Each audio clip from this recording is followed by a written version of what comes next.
I wanted to show you this other painting I did. I had an idea of a bear. I was very discouraged about how the bears were disappearing. And so I thought this up. This is, I call it Lost in the Forest. And it's really the image of bears that are coming out of the forest. This is done in casein. Does anybody know what casein is? It's a milk-based paint.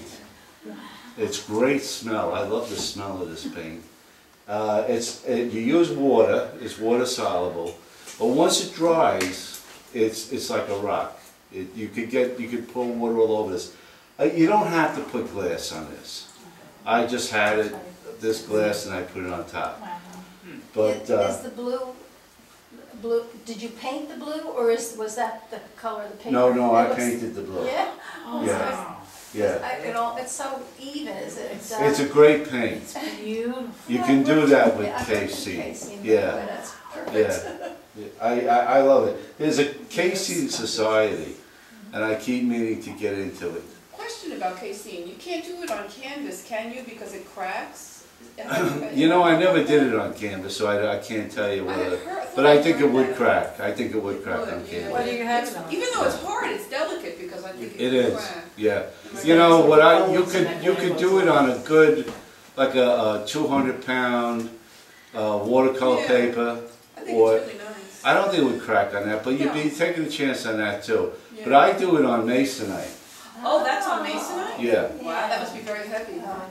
It's not. No? It's not really heavy. No. Okay. No, it's not. It's thin. It was about, about an eighth of an inch or something, or maybe a little bit more. Yeah. Excuse me? The smooth side or the rough side? The smooth side.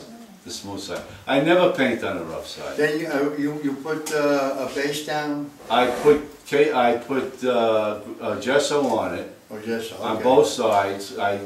Gesso one side. You'll see it start bending towards the opposite side. Then you turn around, you gesso the other side, you let that dry. You still might get a little bit more bending. Then you gesso the side that is bending away from you. You gesso that until she straightens out. She will eventually straighten out. Wow, that's interesting. And then once she straightens out, you can paint on it. You know, there's no problem. And I like the board because it's strong. It's not going to slag like canvas. It's good. I like it. I enjoy it. Jerry, you? Yeah, I was going to ask you, Danny, did you cut the masonite to the size of the frame too? Yes, I cut it. Yeah, it's easy to cut. You can cut it with a mat knife. You know, you just got to go over it a little bit. Especially if it's thin. It's not. You know, if you're going to go half-inch masonite, then you have to get some kind of a special sort. But if it's a thin masonite, you can just put it on top. Okay, but I love this stuff. I'd like to do more. Yeah. And Andrew Wyatt used masonite exclusively for his paintings? Did he use it? Yeah. I don't know. To tell you the truth, I really heard don't know. he did. Did he? Yeah. I love masonite because you have no problem with it. It's you know, it's going to last forever. If you gesso it and do it right, it will never chip. It will never break. The Sistine Chapel, I mean, it hasn't got masonite in it, but I mean, it's on stuff like that, and it's been there for hundreds and hundreds of years, you know. Canvas, nothing wrong with canvas. I'll tell you what I did with canvas, and Jack Van Decker had told me to do.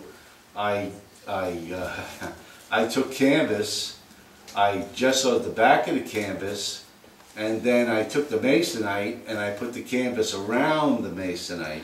And I took a squeegee and squeezed down the gesso until it was smooth. And you'll never separate that canvas from that gesso board. Jack Van Decker taught me that thing. He did that. He used to do that with his paintings. I thought maybe it would have a problem, the paint drying, because you know they need the air. But I never did. It was good. It was very good. In fact, I did an oil on it at one time. I did an oil that I sold out in the Southampton somewhere to, I forget who bought it, who bought it. Okay? Now, what I do for relaxation, I enjoy it. To me, I can do this And I wind down doing this, I really do. This just makes, I could fall asleep doing this. In fact, I fall asleep many times doing it. I do, I really do. Because there's so many dots in there, you know, you have the pen in your hand. I use a scripto, I think a 0 to 5, number 0 to 5 or 00. And it's just all dots. This is all dots. If you look at it closely, I'll pass around and you can look at it. Scripto pen or pencil? Pen, scripto pen.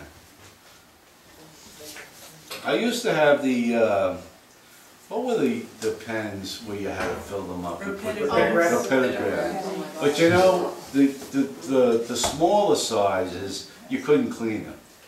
And you could never take that out. You'd lose the needle out of the middle, and that Once would you be, took it was that out, invisible. that's it. That's the end of that.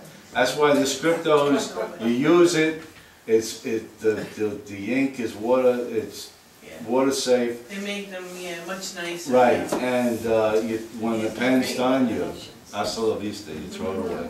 Yeah. This one here, did you plan this out, or is this? No, just that go along? I do that just as I go along. I had no idea what I was going to do when I did that. I had absolutely no idea.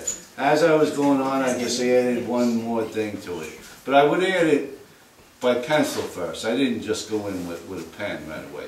I would go in with a pencil first, then see whether I liked it. Maybe I didn't like what I came up with, so then I would take it out.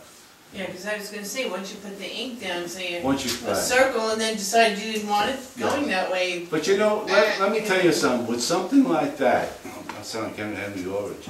With something like that, if you make a mistake, you can just go over it. You can just make it into something else. Yeah. And nobody will even know that it was a mistake to begin with. No, but you would know, and especially if you got hung up in a spot that you were trying to change, and it got, changed the feel of it, or Right. the density of the ink, or something, Right. Like, Well, in that case, you see, Just if start you did over. get, no, I would go right in. I'd never start over. Because that, like I tell you, that when I tell you, that really relaxes me. I don't do that to get uptight and, worry about whether I'm making a mistake. If I make a mistake and it really bothers me, I'll just go over with more dots until I come up with something else. yeah. Maybe I don't even know what I'm gonna do. Maybe like his eye patch, that could be that. Yeah. Maybe I had a little dot of ink on the side, and I thought, let me make it a patch, and I put it in a patch. Now, how many of those have you made, the drawings, the inks? The inks, I've made a lot of them. I've lost track of them. I Do you really have have. them online? Do you sell them? I did have a website, but I wasn't good at making websites, so I stopped, and I really had to get what do they call, a webmaster to come in and help me do it. Do you do them in color? Excuse me? Do you do them in color? No, I haven't done them in color, no. I think you should find a publisher. Yeah. Make a book. Greeting cards, and Yeah. have something, they're really great, they really are. Everybody loves them, I'll tell you. Yeah. And when I sell the prints, they go right away. It's my own fault, I don't get up. I cannot sell myself. Here I can talk to you people, I feel at home, you're all artists. When I get in the public, I want to climb under a table. I don't even want to talk to these That's why they have people. agents. I'm telling you. I love the book. Didn't you do a pointillism with an Indian too before? Oh, I didn't want to bring that in because I've had it. I did It was beautiful. I did a pastel of Red Cloud, and I have red. I could have brought the print in. I was going to do it, but I said, this is old hat. I'm not going to. You realize that was pastel? That's the point, we want to see, Yeah. the whole spectrum of I have coming out of his face. I have a horse and a buffalo worked into the lines in his face. Yes. And if I should have brought it out. I should have brought it. I'm sorry. I thought it would be too old hat. I was always going to bring that out again. Yeah. The thing is, when I had the show in Lincoln Center, there was 2 paintings I did passed up. And a guy came in, he wanted to buy both, and I was like hesitant even to sell one. And then I gave him a big price, and I didn't think he was even gonna buy it, and he bought it. And I was happy, you know, I had the money, but I was going home and on a train, I said, what the heck did I did that for? I said, I wanted that. So I never sold the other one, and I still have it. And Walter has reframed it for me. He's tired of doing it, right? Right. It's been around. It's been so long now that the tape on that's holding it falls down. What year did you paint it? That was in 1980. Yeah, that was in 1980. Right. What was it of? What was it of? What was the image? Oh, it was a red cloud. Oh, that was Yeah, the red one, cloud oh, with the okay. horse, yeah. That's why I didn't want to bring it in, because it's been around since 1980. And I thought, you know. There's a lot of people here that didn't see it. Put it in. Bring it in on the next critique we have. Yeah, bring it in. You know, what I will do is I'll bring it in on a critique and show you, alright? Just to bring it in. But I can't show it in the shows no more because I've had it so long, Yeah, right? yeah, we all know it. They'll be throwing darts at me, right? So that's it. So anyway, How did you get into the Lincoln show? oh, that was by luck. I was in the right place at the right time. I did a lady a favor, Eileen Ocon was her name, and she was going into the Lincoln Center. And at the last minute she decided to move to Florida. She bought a house down in Sarasota. And she said, you know, Dan, how'd you like to take my place? So I did. I said, Eileen, how fast can I get there? But we sold, it was fantastic. We sold everything we had, everything. I brought in sketches and they were giving us cash. We happened to hit the Newport Jazz Festival, and we were right in the lobby when they came out of the festival. So when I tell you, every artist there sold that day, everybody, and it was all cash. I mean, that was the funny thing about it. These people say, you know, like they come in and say, oh, I like that, you know, yeah. Hey, would you hold on to it? I'll be back, and then they never come back. How many people, right? Not there. That didn't happen there. They'd say to you, will you be here in a half an hour? Yeah, I'll be here in a half an hour. And sure as heck, the guy showed up with cash. I was like, come on. I went home that night. I think I had $6,500 cash in my pocket on the train. The nickname for them is they're called B-backs. Be back. I'll be back. The ones that don't show up. Oh, the ones that don't. Yeah. Yeah, well, I see get a lot of rebacks.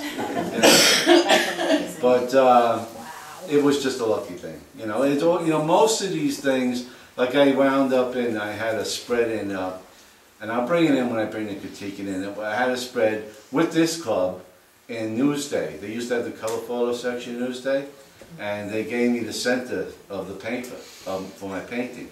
And it was only because I was in the right place at the right time. You know, it's a lot of that.